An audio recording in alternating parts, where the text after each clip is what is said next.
America Israel বনাম ইরানের যুদ্ধের মধ্যে ভিতরে ভিতরে আলাপ আলোচনা চলছে, মধ্যস্থতার মধ্য দিয়ে আলাপ আলোচনা চলছে কীভাবে যুদ্ধ বন্ধ করা যায়। তো আমেরিকা বলছিল যে আসো আমরা 45 দিন একটা যুদ্ধবিরতি করি এবং তারপরে আস্তে আস্তে সেটেল ডাউন করি। এটা হলো ডোনাল্ড ট্রাম্পের বক্তব্য ছিল, কিন্তু এইটা তো ওই শেয়ানা ইরানের যারা এখনও শাসনে আছে তারা কিন্তু খুবই শেয়ানা। তারা কিন্তু জানে যে এই 45 দিন বস্তুত চাচ্ছে এখানে এই মধ্যপ্রাচ্যে আমেরিকা এবং ইসরায়েল যে পরিমাণ অস্ত্রঘাতী এনে জড়ো করছিল, এরা অনেকগুলো তো ক্ষতিগ্রস্ত হয়েছে, আর অস্ত্রের গুদামও শেষ।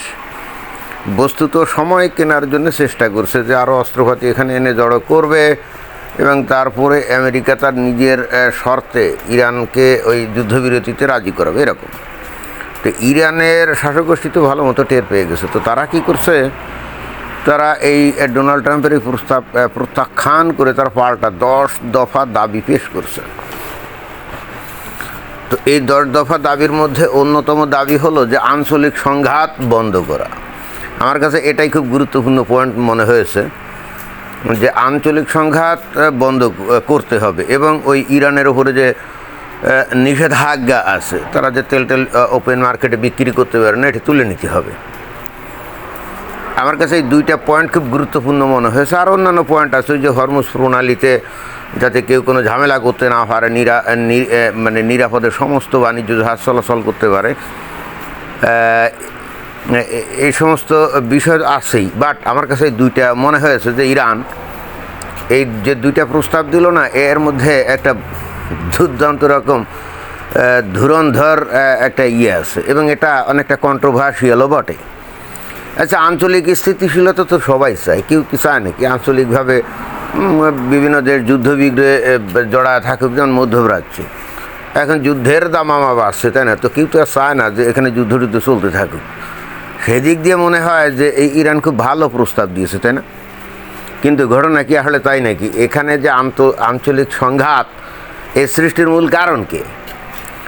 এখানে এই আঞ্চলিক সংঘাত সৃষ্টির মূল কারণ তো ইসরায়েল না, আমেরিকা না। আপনারা যদি নিরপেক্ষভাবে চিন্তাভাবনা করেন তাহলে এই যে যুদ্ধের শুরুটা কিন্তু বস্তুত ইরানের যে পলিসি, ওরা যে 1979 সালে এখানে যে ওই ইসলামী রেজিম তৈরি করলো, তাই না? করার পর দেখেন যে এই ইসলামী রেজিমের আগে যখন ওই যে রেজা শাহ পাহলভি যখন ক্ষমতায় ছিল, তখন কিন্তু এই ইসরায়েলের সাথে এই ইরানের কিন্তু খুব গলায় খাতির ছিল। এমনকি ইসরায়েল থেকে ইরান কিন্তু তখন অস্ত্রপাতিও আনত এবং রেজা শাহ পাহলভি অবশ্যই গণতান্ত্রিক কোনো সরকার ছিল না, বাট এবং এটা তো অন্যায়ও কিছু না, কারণ ইসলামী কোনো দেশে গণতন্ত্র তো চলে না। আমি একটা জিনিস আশ্চর্য হয়ে যায় যখন এই যে মমিন মুসলমানরা দেখা যায় যে বিভিন্ন দেশের স্বাধীনতা সার্বভৌমত্ব নিয়ে কথা বলে, গণতন্ত্র নিয়ে কথা বলে, বাক স্বাধীনতা নিয়ে কথা বলে। আরে ভাই, এর প্রত্যেকটা জিনিসই তো তারা বিরোধিতা করে, তাদের ধর্মীয়ভাবে এর কোনো অস্তিত্ব নেই। ইসলাম অনুযায়ী কোনো দেশের আলাদাভাবে কোনো স্বাধীনতা সার্বভৌমত্ব নাই। এটা আসলে তারা তখন ভুলে যায়। ইসলাম অনুযায়ী বিধান কি? গোটা পৃথিবীর মুসলমান একটা খিলাফতের আন্ডারে থাকবে। হ্যাঁ, এটাই।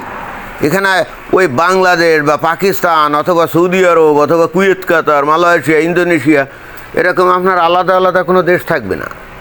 প্রত্যেকটা এই মুসলিম অধ্যুষিত অঞ্চল একটা কেন্দ্রীয় খিলাফতের নেতৃত্বে থাকবে, যেটা নাকি হামাস করতে চাইছিল। ওই যে ইসরায়েলকে ধ্বংস করে দিয়ে গোটা পৃথিবীতে ওই যে মুসলিম ব্রাদারহুডের আদলে সেখানে কিন্তু এই খিলাফতটাই প্রতিষ্ঠা করতে চাইছিল। এই যে হামাসের প্রতি গোটা পৃথিবীর মুসলমানদের এত সমর্থনের কারণ কি? কারণ কিন্তু এটাই, পৃথিবীর প্রত্যেকটা মুসলমান এই স্বপ্নই দেখে। আর এই হামাসের বিরোধিতা করছিল কে? হামাসকে যখন কচুকাটা করে ইসরায়েল, তখন আরবের ওই দেশগুলা কেন এই হামাসের পক্ষে ছিল না সেটা বোঝেন নাই? তার কারণ হচ্ছে ওই মধ্যপ্রাচ্যের দেশগুলোতে কোনো জায়গায় তো গণতন্ত্র নেই, সব জায়গায় রাজতন্ত্র, তাই না? রাজা, আমির, এরা তো ভাই এরা তো অগণতান্ত্রিক। এরা তো ওই দেশের রাষ্ট্রীয় ক্ষমতায় বসে রাষ্ট্রীয় যে বিশাল সম্পদ তেল গ্যাস বিক্রি করে পায়, তার উপরে বসে তারা রাজকীয় জীবনযাপন করে, ভোগ বিলাসে লিপ্ত থাকে। এখন একটা কেন্দ্রীয় খিলাফত যদি চালু হয়, তাহলে ভাই এদের তো কোনো বেল থাকবে না, এরা তো রাষ্ট্র ফালতু পাবলিকে পরিণত হবে।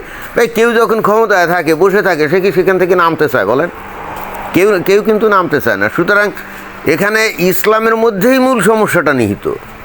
সেটা কি? ইসলাম আসলে কোনো আলাদা স্বাধীন মুসলিম স্বাধীন সার্বভৌম দেশের অস্তিত্বে বিশ্বাস করে না, বুঝতে হবে এটা।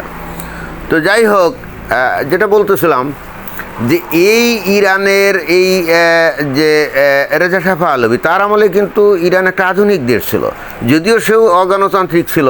তারপরে অন্তত পশ্চিমা দেশের সাথে মিল মহব্বত করে সে চাইতো যে তার দেশটা আধুনিক হয়ে উঠুক, এটাই।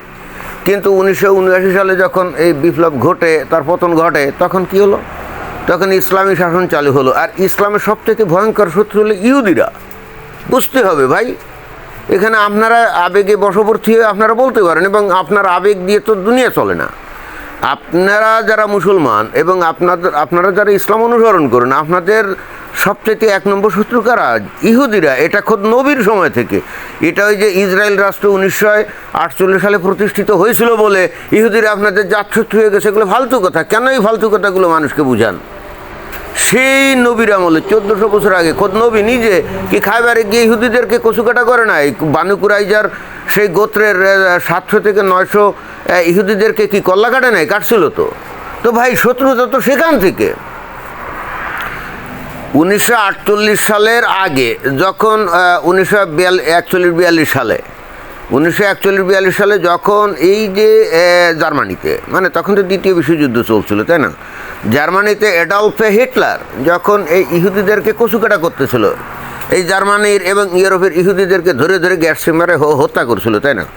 তখন এই জেরুজালেমের যে বড় মসজিদ আছে, তার গ্র্যান্ড মুফতি এই জার্মানি গিয়ে এই হিটলারকে ধন্যবাদ জানাইছিল না, এবং বলছিল না যে এতে আমাদের সমর্থন আছে? তো ভাই, সেটা তো 43-44 সালের কথা। তখনও তো ইহুদি রাষ্ট্র ইসরায়েল তৈরি হয় নাই। তো তাই যদি হয়, তখন এই ইহুদিদের এগেনস্টে কীভাবে এই মুসলিম দুনিয়ার একজন গণ্যমান্য ব্যক্তি গিয়ে এই অ্যাডলফ হিটলারের ইহুদি নিধন যজ্ঞে সমর্থন যোগায়? এই মুসলমানরা কী করে জানেন? ওই ইসরায়েল রাষ্ট্র তৈরি হয়েছে, এবং এই জন্য সব সমস্যার মূল হলো তারা, এটাই অলস চিহ্নিত করবে। কিন্তু বিষয়টা তো হলে তা না। ইহুদি এবং মুসলমানদের এই যে ভয়ঙ্কর শত্রুতা, এটা সেই 1400 বছর আগেকার। তো যাই হোক, যেটা বলছিলাম, এখানে যে আঞ্চলিক সংঘাতের বিষয়ে তো এতগুলো কথা বললাম। তো যখন 1979 সালে এরা ওখানে ইসলামী রেজিম তৈরি করলো, তখন সাথে সাথে ইসরায়েলকে যে আগে ইরান যে ওই রিকগনিশন দিয়েছিল 1950 সালে, সেটা বাতিল করে দিয়ে তাদের রাষ্ট্রীয় পলিসিতে ঘোষণা করলে এখন থেকে আমাদের নীতি হলো ইসরায়েল রাষ্ট্রকে আমরা ধ্বংস করে দেবো, এটাই। অর্থাৎ ইহুদি রাষ্ট্র এখানে থাকবে না। ভালো কথা, তোমরা ধর্মীয়ভাবে এখন তারা এ জায়গায় হলো ইসলাম যে একটা পলিটিক্যাল আইডিওলজি, এটাই তার প্রমাণ। আপনি যদি স্বাধীনতা সার্বভৌমত্বে বিশ্বাস করেন অন্য দেশের, তাহলে তো ভাই আপনি কখনো বলতে পারেন না অন্য একটা স্বাধীন সার্বভৌম দেশকে আপনি ধ্বংস করে দেবেন। মজার ব্যাপার হচ্ছে 1948 সালে ইসরায়েল রাষ্ট্রটা যখন প্রতিষ্ঠিত হয়েছিল, তখন এই জাতিসংঘের ম্যান্ডেট নিয়ে, জাতিসংঘের প্রস্তাব নিয়ে ভোটাভুটি করে তারপর প্রতিষ্ঠিত হয়েছিল। অর্থাৎ জাতিসংঘের তখন যারা সদস্য ছিল, তারা ভোটাভুটি দিয়ে ভোট দিছিল যে হ্যাঁ, ইসরায়েল রাষ্ট্র প্রতিষ্ঠিত হবে। পৃথিবীতে এই একটা মাত্র রাষ্ট্র যেটা নাকি জাতিসংঘের ম্যান্ডেটে তৈরি হয়। এখন মুসলমানরা তো এগুলো মানে না। ভাই, আপনি না মানলে কিছু যায় আসে না, অন্য মানুষের কিছু যায় আসে না, আপনার মানা এগুলো কেউ পাত্তা দেয় না। আপনাদেরকে বুঝতে হবে, এই দুনিয়ায় যোদ্ধার মূল্যুক্তার ক্ষমতা যার, এই দুনিয়া চালায় সে, বুঝছেন? মুসলমানদের যখন ক্ষমতা ছিল তখন দুনিয়া চালিয়েছিল। এরপরে যখন ইংরেজদের ক্ষমতা ছিল তখন তারাই চালাইছিল, তাই না?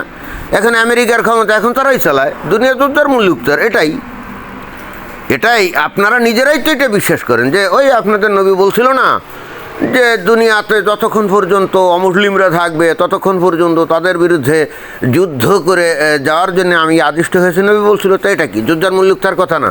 তা আপনি নিজেই যোদ্ধার মূল্যুক্তার নীতিতে বিশ্বাসী, তো আপনি এটা কোনো অন্যায় না। অন্যেরা যোদ্ধার মূল্যুক্তার নীতিতে বিশ্বাসী হলে সেটা অন্যায়, তাই না?